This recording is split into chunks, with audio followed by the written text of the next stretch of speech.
This was a fabulously interesting paper, so rich with history, vivid, fascinating history from a really important period in the Anglo-American arc of law, and particularly, I would submit, probably a very important period to people in this room. The historical examples that he highlights show something, and I will use that word purposefully, something of a violate and ratify model. And they raise a lot of really interesting questions that I hope we can discuss in our discussion.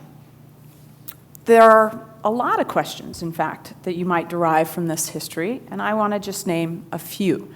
First, one question we might ask is how well established was this model, right? So that's one interesting question. Was the violate and ratify model really the dominant model?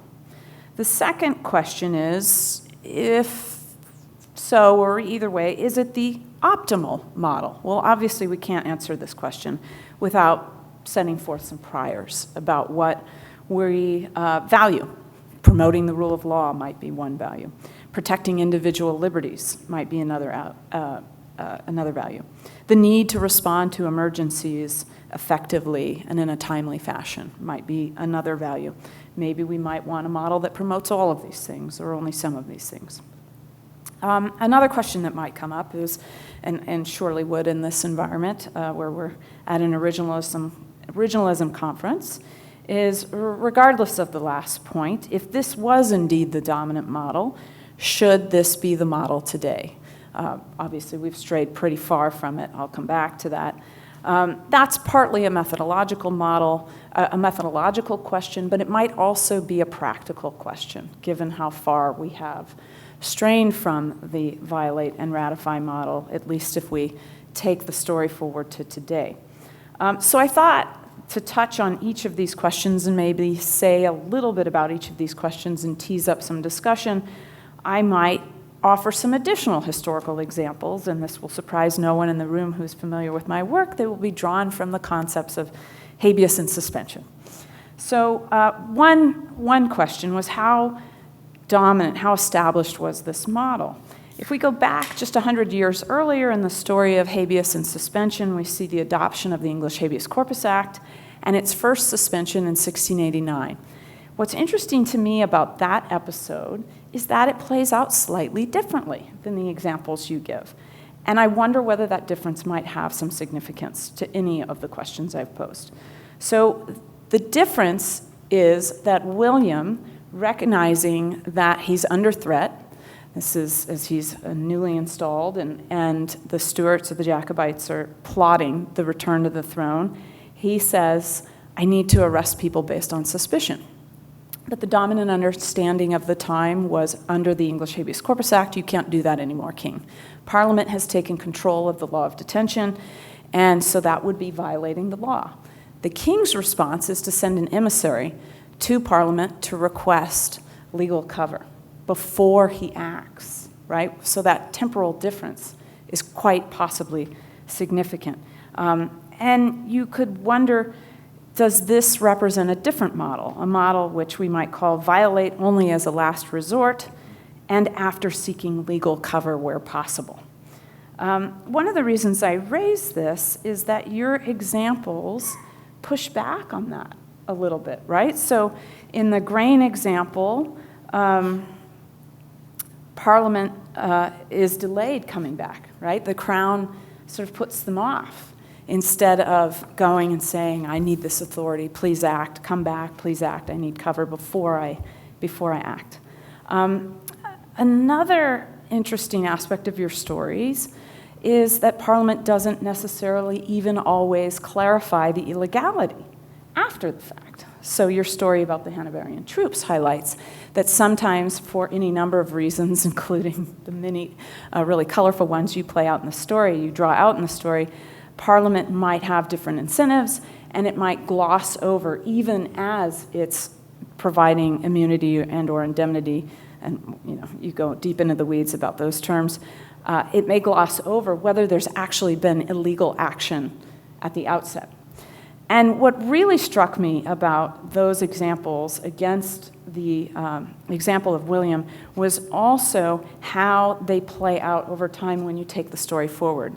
And here I would insert a joke that I'm not sure I'm allowed to go past 1789, but I'm going to do it anyway. And I'm going to talk about the Civil War, because some of these same things happen with Lincoln, right? So when Lincoln, at the outset of the Civil War, everyone knows this, he delays calling back Congress, and in that interim period, he starts suspending habeas all over the place.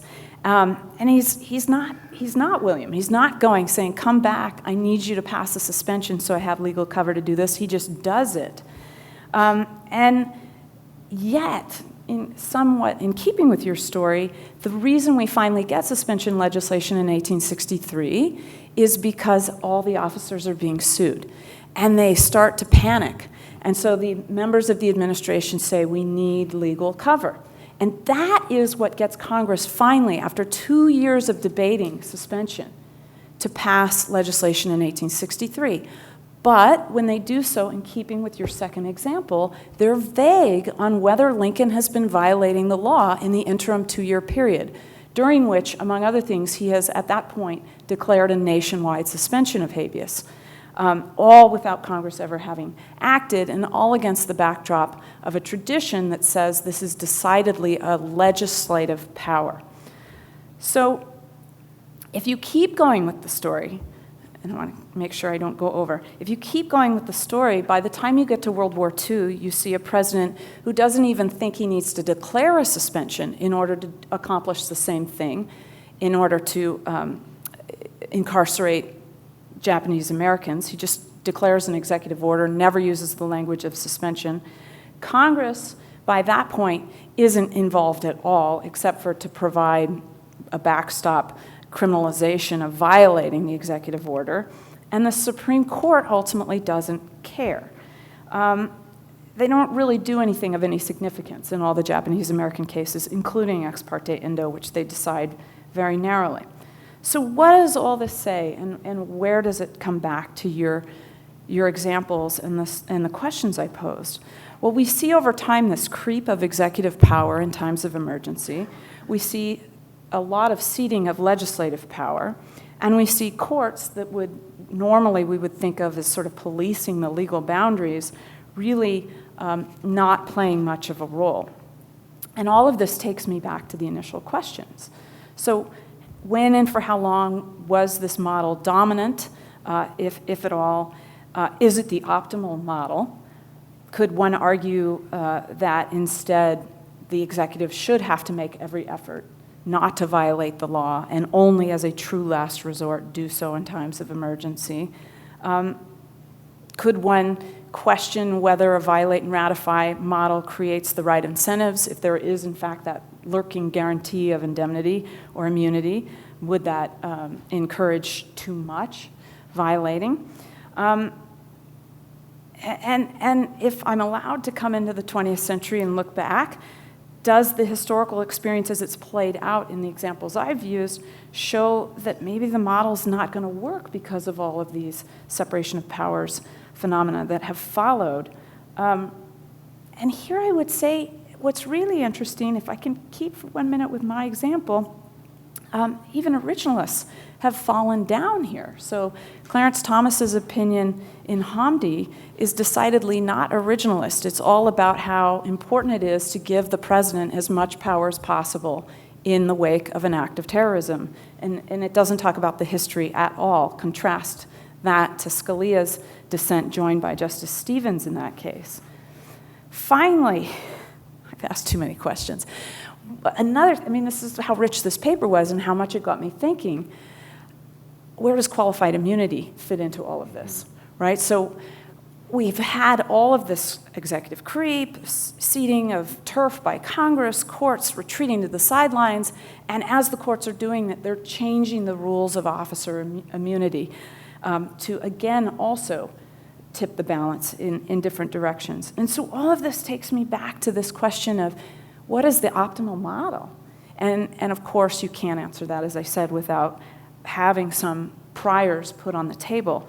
But it makes me wonder, and this was my favorite part of your paper, it made me think really hard about the grand arc of some of this history and how it has played out, particularly here on this side of the pond, as it were, and wonder whether some of the proposals that accept all of the things that have unfolded are not entirely crazy, and maybe we should take some of them seriously. So just one example would be Bruce Ackerman's emergency constitution, ideas about supermajorities and sunsets, and accepting that this is going to happen, but putting other kinds of buffers in place to control emergencies taking over. But there are all kinds of other problems we could highlight, including just that we can't even all agree on when we have an emergency to begin with. COVID has shown us that, if nothing else. So I guess at the end of the day, I've been talking a mile a minute to make sure I don't go over, and I think I went 30 seconds over, and I'm sorry. But he didn't use his full 10 minutes, so that makes it fair. You're welcome. Thank you, Julian. My ultimate question is, what do we do with this history? So mostly thank you for that. I was writing, I think, about as fast as you were talking, and there's so much in what you've said that I take on board, either because I agree with it or because as soon as you say it, I agree with it, and the suggestions for ways to, maybe in other papers, other projects, or sort of a side bar or coda note to this one, explore some of the questions about what background historical change means for the appeal of this model. I mean, that's just a really big, hard question. I'll focus on 3 things out of the incredibly rich set of comments that you offered. The first is how well established it was. That's sort of the million-dollar question, and without sort of doing more of a dragnet that I've done across a larger period of time, it's not clear that I have the evidence here to claim that there's, this is something that happens, that this sort of response to emergencies is something that happens so regularly that it's ordinary versus being understood as something unusual. What I can say is the way that they talked about it, and while it was happening in depth, the way they reflected back on it in recounting the events, and the way that they cite, as among previous events, in this sort of bizarrely extra-legal bracket, maybe does that mean it is a kind of law, but anyway, extra-legal precedent suggests it's very much a framework that exists and is shared and persists, shaggy though it might be.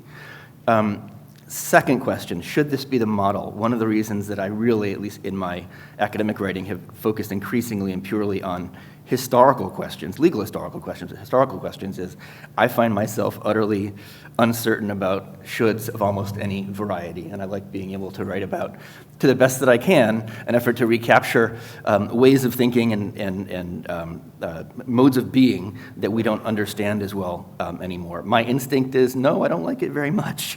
It makes me nervous. I'm not thrilled to see this kind of praise of heroic law-breaking that's resonant with actually some of the kind of rhetoric that got me interested in executive power questions in the first place, shortly after, the war on terror around, just doing what has to be done, 24 style thinking about what it means to be manly in an emergency.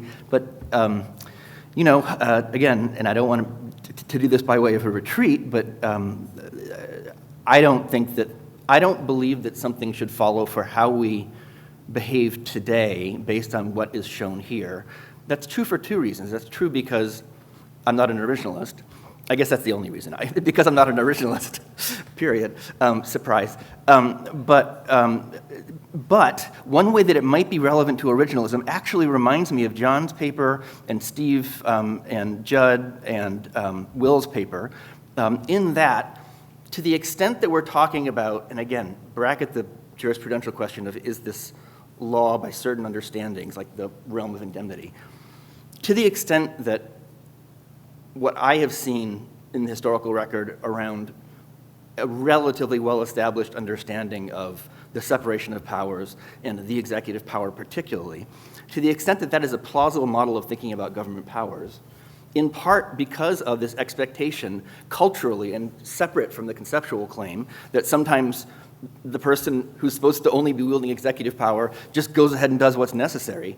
And if that second piece has gone away, how do we think about the, not we, because I excluded myself from this, but how would an originalist think about carrying forward a legal framework that was created in reliance on a set of quasi-legal, quasi-extra-legal, quasi-cultural expectations that I don't think exist in the same way anymore? And then, just briefly, and I bet we'll have a chance to talk about this more, the fascinating thing to me, Amanda, about your framing, you're contrasting it to William's behavior with the suspension of habeas, is the almost immediate insistence on historical memory. Like, we see the construction of historical memory real time, where, in both instances, in different ways, where the posture is an instance where it was necessary to act, not only, it's presented this way, not only because it's really important to act, but also because Parliament's advice couldn't be gotten. And, right, like, they say that in the course of the King's speech and the response to the King's speech, but the problem is that's not true. Like, they're saying a thing that's not true, and so then we're back to the vice paying homage to virtue question a little bit.